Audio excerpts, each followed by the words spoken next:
There's a certain kind of knock that doesn't ask permission. It demands compliance. That was the sound echoing through my garage that Tuesday afternoon. I was elbow deep in gun oil cleaning my grandfather's Remington when I looked up and thought, here we go. On my porch stood a woman dressed like a discount Barbie lawyer, waving a clipboard like she owned the place. I hadn't had this much adrenaline since my last Ranger training op. See, I came back to Heritage Hills to heal physically and mentally. I thought high school teaching would be the calm after the storm. I was wrong. If you've ever wondered what happens when you mix a fake authority figure with someone who spent over a decade training elite soldiers, well, keep watching because things got wild in neighborly disputes. Let's just say this wasn't about barking dogs or untrimmed hedges. That Tuesday afternoon in October, I was in my usual spot in the garage, methodically cleaning each piece with the same precision I'd taught recruits. The Remington was my favorite, a 1940s model that had belonged to my grandfather, a World War II veteran who taught me everything about respect, discipline, and taking care of what matters. The familiar smell of gun oil and the repetitive motions always helped quiet the noise in my head. That's when the pounding started. Not normal knocking, the kind of aggressive hammering that screams trouble or authority gone wrong. Through the peephole, I saw this woman who looked like she'd stepped out of a real estate catalog from hell. Hot pink blazer that hurt to look at, fake blonde hair teased up to heaven, and enough costume jewelry to stock a pawn shop. She was clutching a clipboard with what looked like official documents, but something about her whole setup screamed amateur hour. "Good afternoon, Mr. Whitaker," she announced when I opened the door, her voice dripping with fake authority. "I'm Brittany Crow from Enforce Sure LLC, Heritage Hills HOA Enforcement Division. We've received multiple complaints about firearms violations on your property." She held up her clipboard like it was Excalibur, clearly expecting me to cower. Behind her stood this mountain of a guy in a poorly fitting security uniform, trying his best to look intimidating. The nameplate read Troy Bennett, Security Supervisor, but his body language screamed unemployed bouncer. I'd seen enough real authority in my time to spot the difference between professional law enforcement and whatever this was supposed to be. "I'm going to need to inspect your firearm storage immediately to ensure compliance with HOA regulations," Brittany continued, pushing the clipboard toward me. And that's when I noticed the first red flag. The logo on her papers was slightly crooked, like it had been printed on a home printer, and the official seal looked suspiciously like something you'd order from eBay. "Ma'am, I'm going to need to see some proper identification and documentation of your authority before I let anyone inspect anything," I replied, keeping my voice level but firm. Years of military training had taught me never to show your hand too early, and something about this whole situation felt wrong. The woman's face immediately flushed red, and I could see Troy behind her tensing up like he was ready for a fight. "This is proper documentation," Brittany snapped, waving the clipboard more aggressively. "And if you refuse to comply, we'll be back with a court order and law enforcement backup. Trust me, Mr. Whitaker, you don't want to make this harder than it needs to be." The threat was clear, but so was the desperation in her voice. I'd interrogated enough people to recognize when someone was bluffing, and this felt like the world's worst poker hand. "I understand your position, ma'am, but I'm going to need to verify this with the actual HOA before proceeding," I said, already planning my next move. "You folks have a good day." Now, after closing the door, I immediately went to my kitchen window to watch them. Brittany was having what looked like a heated argument with Troy, gesturing wildly at my house while he kept looking around nervously. They climbed into a beat-up sedan that had seen better days. Definitely not the kind of vehicle I'd expect official HOA enforcement to be driving. Once they were gone, I grabbed my phone and called Eleanor Green, my neighbor across the street who'd lived in Heritage Hills since the neighborhood was built. Eleanor was 73 years old, sharp as a tack, and had worked as a clerk at the county courthouse for over 30 years before retiring. If anyone knew the real HOA situation, it would be her. "Eleanor, it's Dean," I said when she picked up. "I just had some people claiming to be HOA enforcement at my door wanting to inspect my guns. Do you know anything about that?" There was a long pause on the other end, and when Eleanor finally spoke, her voice was grim. "Dean, honey, we don't have any HOA enforcement officers. Never have. And the woman you're describing, I think I know exactly who that is. She pulled the same scam over in Pine Valley last year. Eleanor's words hit me like a cold slap of reality, but they also activated every investigative instinct I'd developed over 12 years of military service.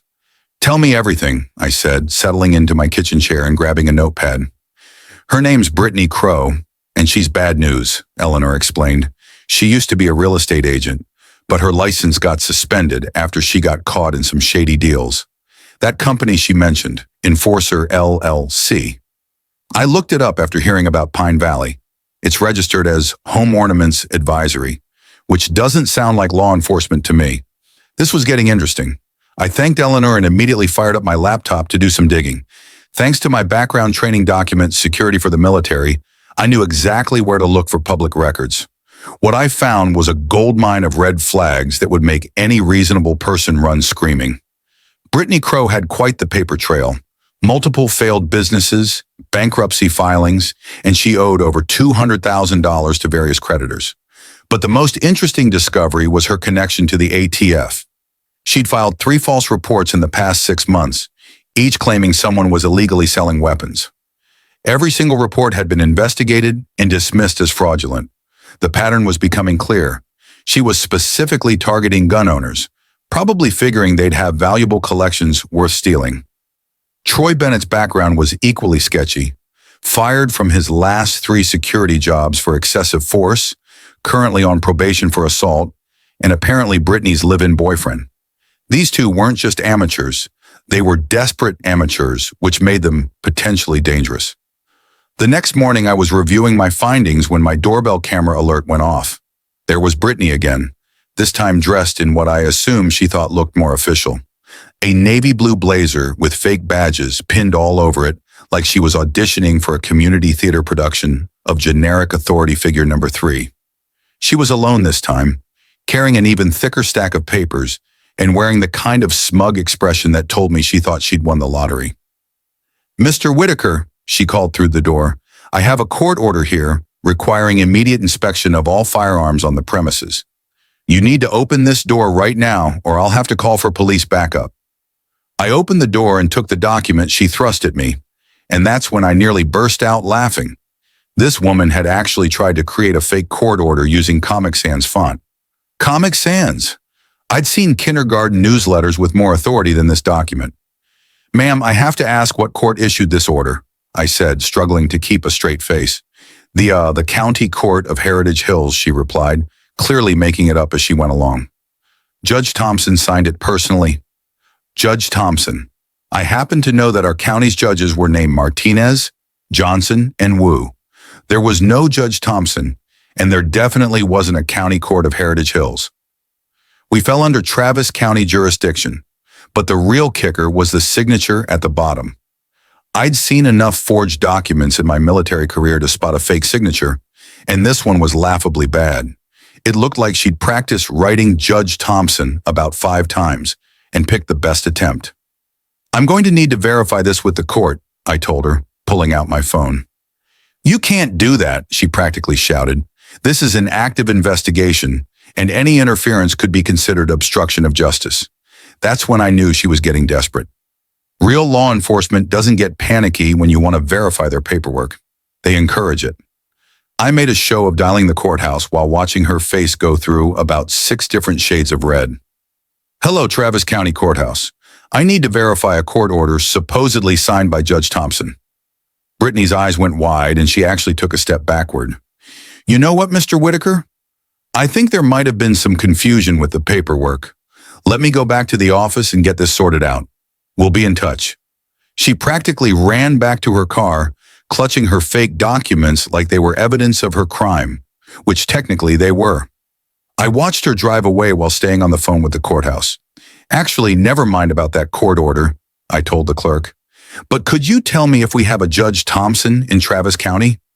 "No, sir, we don't," came the reply. "And if someone's showing you fake court orders, you might want to call the sheriff's department."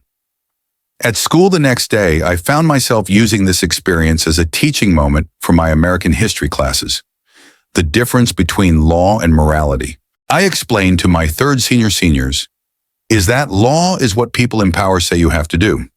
Morality is what you know is right. Sometimes they align, sometimes they don't. Your job as citizens is to know the difference. One student raised her hand. Mr. Whitaker, what made you think about this today? I smiled. Let's just say that sometimes the lessons come to us when we least expect them. That evening, I decided it was time to take a more proactive approach. Instead of waiting for Brittany to make her next move, I was going to set a trap. I called the number on her fake business card and left a message. This is Dean Whitaker. I've been thinking about our conversation yesterday, and I want to cooperate with the HOA requirements. Could you come by this weekend to do the official inspection? I'd prefer to get this resolved quickly. It was time to see just how far these two were willing to push their little scam, and more importantly, it was time to start gathering the evidence I'd need to put them away for good. Friday afternoon, I was in my garage doing what had become my daily ritual of cleaning and organizing my grandfather's gun collection when I noticed something that made my blood run cold. There, tucked behind my air filter unit, was a small wireless camera about the size of a quarter, practically invisible unless you knew what to look for. The model looked like something you could buy online for about $50. The kind of cheap surveillance gear that amateur stalkers use to spy on people. But finding it there meant that Brittany and Troy hadn't just stumbled onto my property by accident.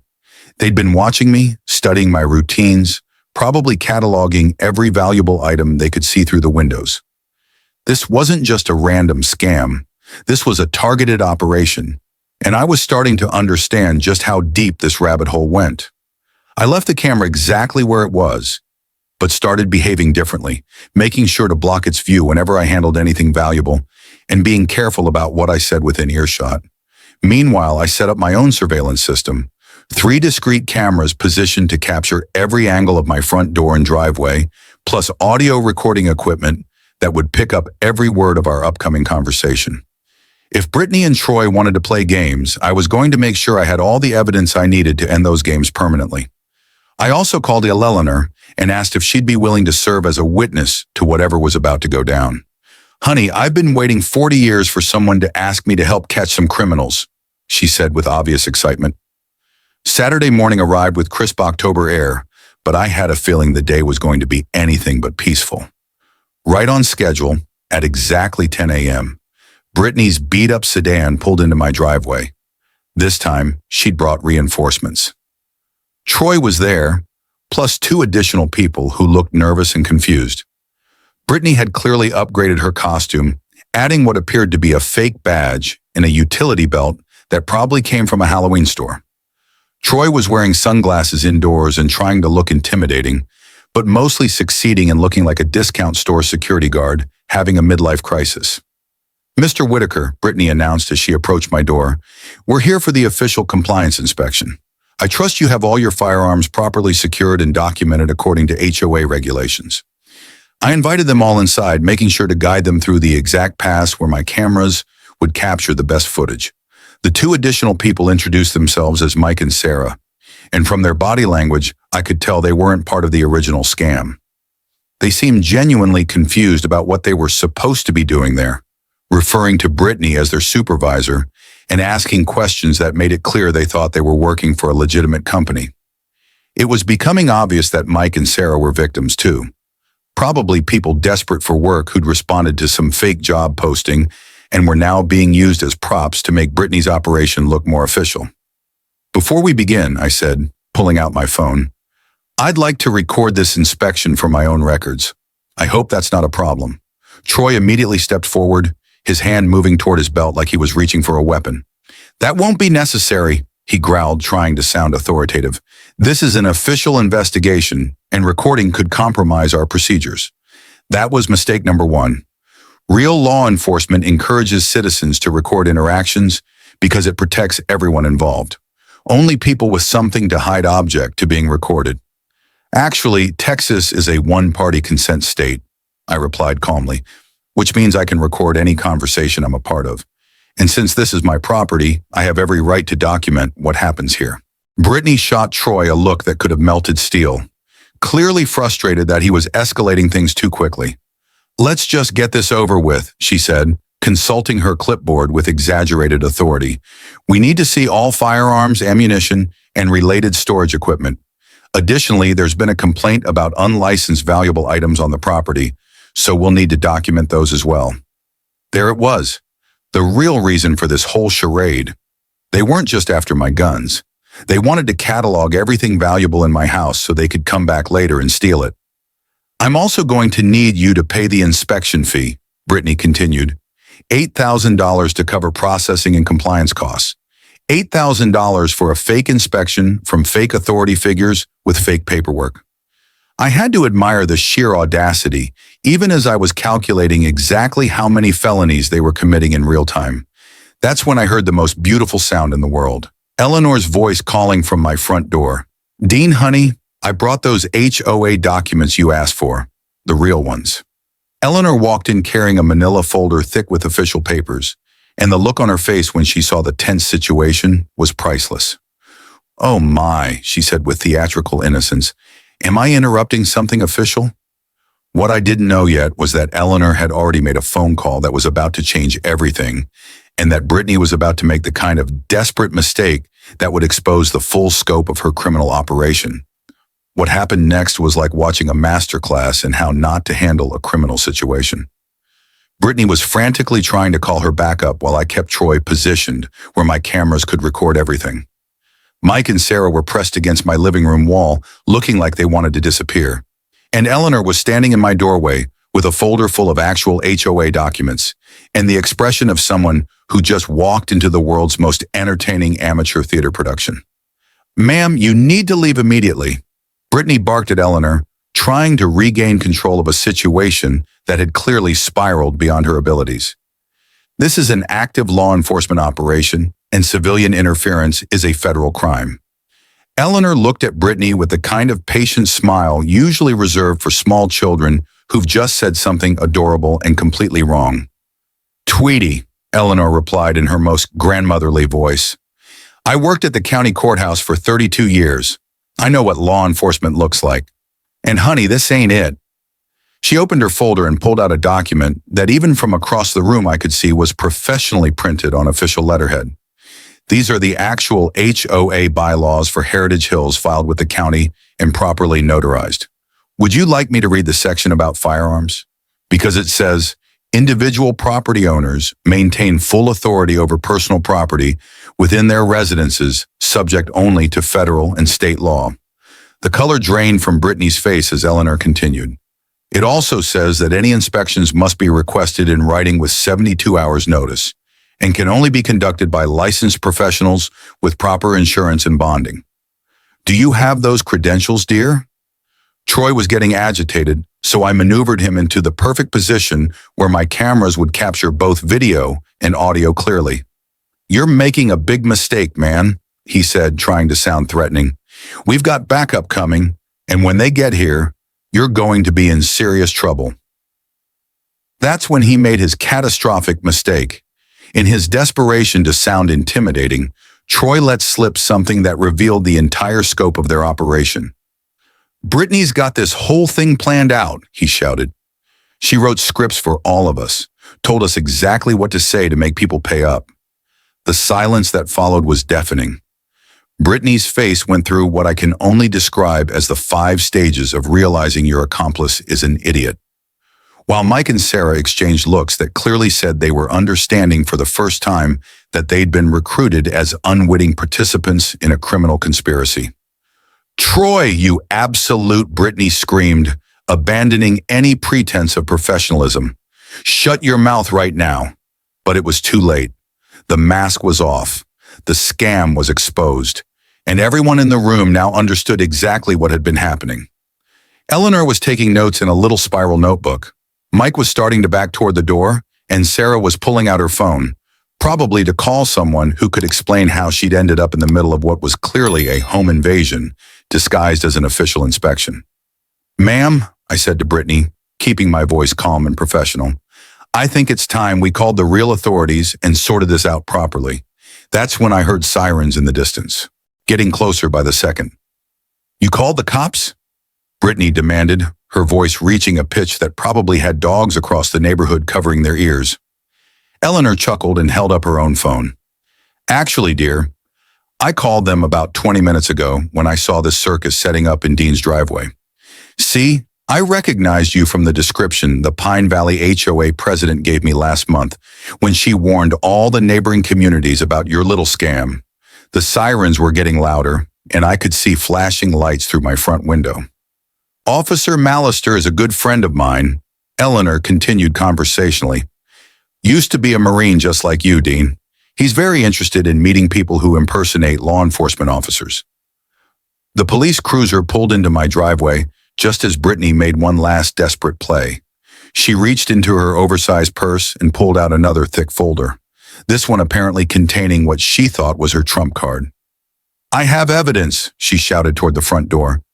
Evidence that this man is engaged in illegal weapons trafficking. I've been investigating him for weeks. She waved the folder like it contained state secrets. He's got enough weapons in there to supply a small army, and none of it's properly registered. It was a bold move. I had to give her that. Unfortunately for Brittany, it was also completely wrong and about to backfire in ways she couldn't possibly have anticipated. Officer Mallister was about 6'2", built like someone who still hit the gym regularly, despite being in his 40s, and carried himself with the unmistakable bearing of someone who'd served in combat. When he walked through my front door and saw the scene, Troy looking desperate, Brittany clutching her fake documents, and Eleanor standing there with her notebook like she was covering the story for the local newspaper, his expression went through several distinct phases. First was confusion, then recognition as his eyes met mine, then what I can only describe as professional amusement as he began to piece together what was actually happening. Afternoon, folks, he said in the kind of calm, authoritative voice that immediately made everyone stop talking. I'm Officer Mallister. Someone want to tell me what's going on here? Officer Mallister's arrival changed the entire dynamic in my living room, and I could see Brittany's desperation kick into overdrive as she realized her window for escape was rapidly closing. Officer, thank God you're here, she began, putting on her most convincing performance yet. This man attacked my security supervisor while we were conducting a routine HOA compliance inspection. We have documentation that he's been storing illegal weapons. Hand. Ma'am, Officer Mallister interrupted, holding up one hand while looking directly at me. Aren't you Dean Whitaker, the guy who used to train Rangers down at Fort Benning? I nodded and I could see the recognition clicking into place. Rick Mallister, he said, extending his hand. We met at that joint training exercise in Georgia. Must have been about 6 years ago. You taught that class on document forgery detection, small world and getting smaller by the minute.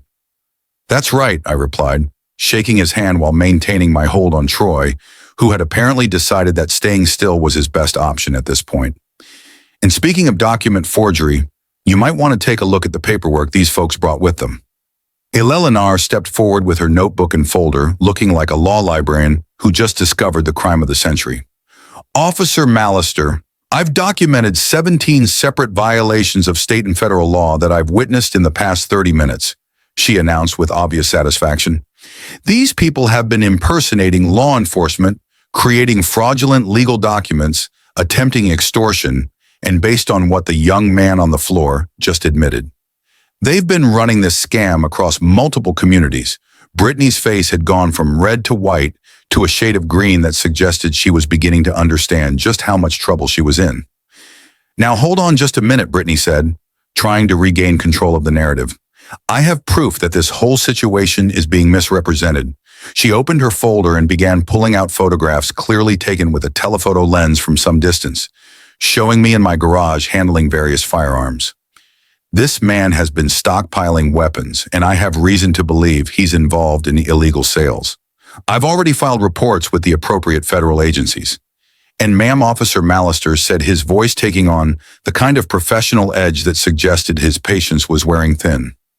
Before you go any further down that road, you should know that I served in the Marines for 8 years before becoming a police officer. I know what legal gun ownership looks like, and I also know what fraudulent documentation looks like. From where I'm standing, you've got a lot more explaining to do than Mr. Whitaker does. Mike and Sarah, the two people who'd clearly been duped into participating in this scam, were finally finding their voices.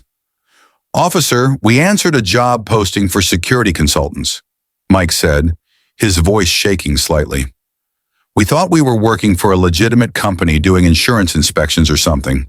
We had no idea this was." "It's okay," Officer Mallister assured them. "I can tell you're not part of this. Why don't you folks step outside while I sort through what's actually happening here?" They couldn't get out of my living room fast enough, probably already planning what they were going to tell their families about their brief career in accidental crime. Troy was still on the floor, but he'd stopped making noise and seemed to be resigned to whatever was coming next. Brittany, however, was just getting started. "I demand to speak to your supervisor," she announced, apparently still believing that indignation and volume could somehow overcome the mountain of evidence against her. "This is clearly a cover-up, and I won't be silenced by some small-town conspiracy." Eleanor laughed, actually laughed out loud, and started flipping through her notebook. "Honey, you're about to be silenced by about 15 different criminal charges. Let's see here. Impersonating a law enforcement officer, that's a felony. Creating fraudulent legal documents, that's another felony. Attempted extortion, breaking and entering, if we count that little camera you planted in Dean's garage." "Yes, dear, we found that too. And based on what your boyfriend just told us, conspiracy to commit fraud across multiple jurisdictions." The list kept going, and with each item, Brittany seemed to shrink a little more. Officer Mallister was examining the fake court order with the kind of professional attention that comes from years of dealing with fraudulent documents. "Comic Sans font," he muttered, shaking his head. "And this signature. Ma'am, did you actually think this would fool anyone?" He looked up at Brittany with what I can only describe as disappointed amusement. "We've had 3 other communities report similar scams in the past year. Always the same pattern. Fake HOA enforcement, fraudulent documents targeting gun owners specifically. The ATF has been tracking this for months." That's when Brittany played what she clearly thought was her ace in the hole. "Well, it doesn't matter what you think," she said with renewed confidence. "I've already filed an official complaint with the ATF about this man's illegal weapons activities. They're probably on their way here right now." The room went quiet for a moment as we all processed what she just said. Officer Mallister looked at me with raised eyebrows, and I could see him trying to figure out whether this was just another desperate lie, or if there was actually an ATF investigation heading our way. "Ma'am," he said carefully, "are you telling me you filed a false report with federal agents?" "It's not false," Brittany shrieked. "I have evidence. I have photographs. I have—" "You have nothing but problems," Eleanor interrupted, consulting her notebook again. "Because I happen to know that filing false reports with federal agencies is itself a federal crime. And based on the information I received from the ATF office this morning, when I called to verify your claims, you've already done this 3 times in the past 6 months." The silence that followed was deafening. Brittany's mouth was opening and closing like a fish out of water. Troy was making small groaning sounds from the floor, and Officer Mallister was staring at Eleanor with obvious admiration. That's when we heard another vehicle pulling into my driveway. A black SUV with government plates and 2 men in suits getting out with the kind of purposeful movement that suggested they were here on official business. "Well," Officer Mallister said, looking out the window, "I guess we're about to find out just how deep this rabbit hole goes." Brittany's face lit up with what she apparently thought was vindication. "See, I told you they were coming. Now you'll see who's really telling the truth here." What she didn't know, what she couldn't have known, was that I'd recognized one of the men getting out of that SUV, and he was someone I'd never expected to see again. The 2 ATF agents walked through my front door with the kind of professional bearing that immediately distinguished them from every fake authority figure who'd been cluttering up my living room for the past hour. The older agent was someone I didn't recognize, a tall, thin man with graying hair and the kind of weathered face that suggested decades of federal law enforcement. But the younger agent, the one who looked to be in his mid-30s with the build of someone who still maintained military fitness standards, was definitely familiar. I just couldn't quite place where I'd seen him before. Brittany practically bounced with excitement as they entered, clearly convinced that their arrival was going to vindicate her entire operation and send me off to federal prison. "Agents, thank goodness you're here," she gushed, rushing toward them with her folder of fake evidence. This man has been threatening federal officers and operating an illegal weapons trafficking operation right here in this neighborhood. The senior agent, whose badge identified him as Special Agent Williams, looked around the room with methodical assessment. His eyes took in Troy, still lying on the floor, Officer Mallister standing with his notebook out, Eleanor clutching her documentation, and me standing there trying to figure out why the younger agent looked so familiar. "Ma'am," Agent Williams said to Brittany, "I'm going to need you to step back and let us assess the situation before you tell us what we're going to find."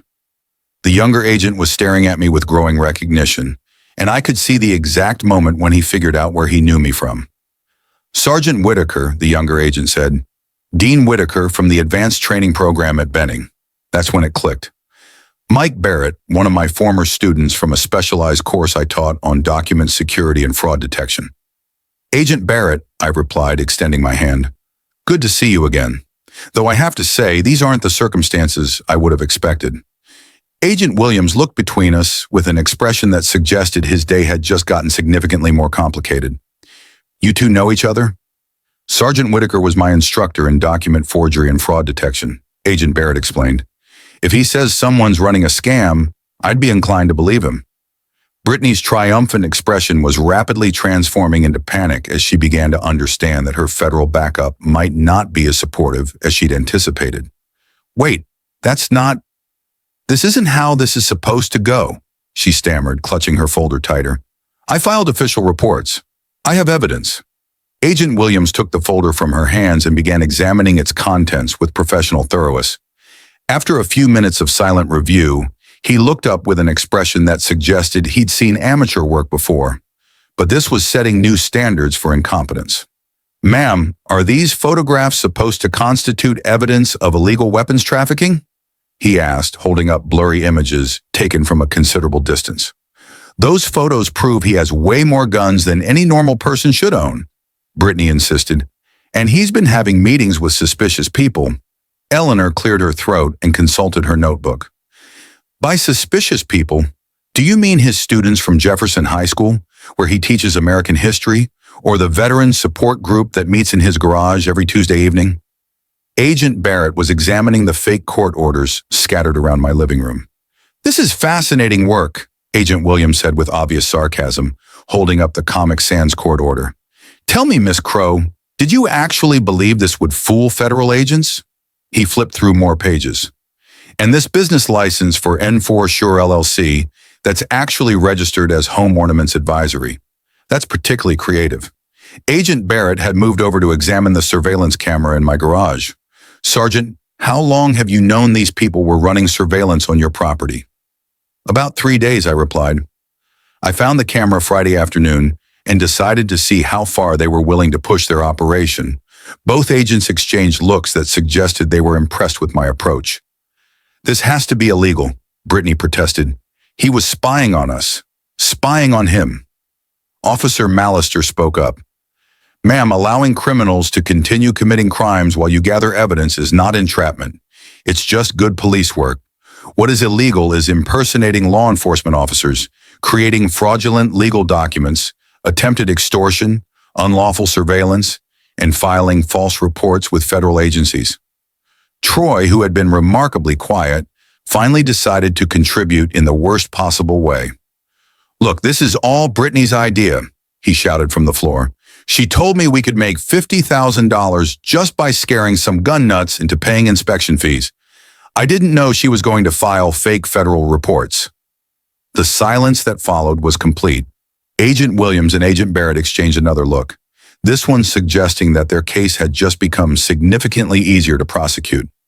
Brittany was staring at Troy with murderous rage. Eleanor was scribbling frantically in her notebook, and I was standing there thinking that if these two had spent half as much effort on legitimate employment as they had on this elaborate scam, they probably could have made that $50,000 legally. "Well," Agent Williams said, reaching for his handcuffs, "I think we've heard enough." What happened next was like watching justice unfold and fast forward with all the satisfaction of seeing a complex puzzle finally come together. Agent Williams was on his radio, calling for additional backup and a transport vehicle while Agent Barrett was methodically photographing all of Brittany's fake documents and equipment. Officer Mallister had finally allowed me to release Troy from the control hold, immediately placing him in handcuffs and reading him his rights with the kind of professional efficiency that suggested he'd done this many times before. Brittany was sitting on my couch, no longer clutching her clipboard, staring at the wall with the expression of someone who was finally beginning to understand the full scope of the consequences heading her way. Eleanor was still taking notes, but now she was also making what appeared to be a phone call to someone she kept referring to as Sweetie, and updating them on the most excitement Heritage Hills has seen since the Great Raccoon Invasion of 2018. "Miss Crow," Agent Williams said, settling into the chair across from her, "we need to have a conversation about your recent activities." He opened a folder that he brought from the SUV, and I could see that it contained considerably more documentation than Brittany's amateur operation had produced. "Over the past 6 months, you filed 4 separate complaints with our office alleging illegal weapons activities. Every single one of those complaints has been investigated and determined to be false. That's a federal crime, ma'am, and it carries serious penalties." Brittany looked up with what appeared to be genuine surprise. "4 complaints. I only filed 3 reports." Agent Barrett, who was still documenting the surveillance equipment, paused in his work. "Actually, you filed 4. The problem is you used a different name on one of them and got the state code wrong on the paperwork. That's how we started tracking the pattern." "Wait," I said, something clicking into place. "You mean she's been doing this to other people?" "This isn't just about my guns."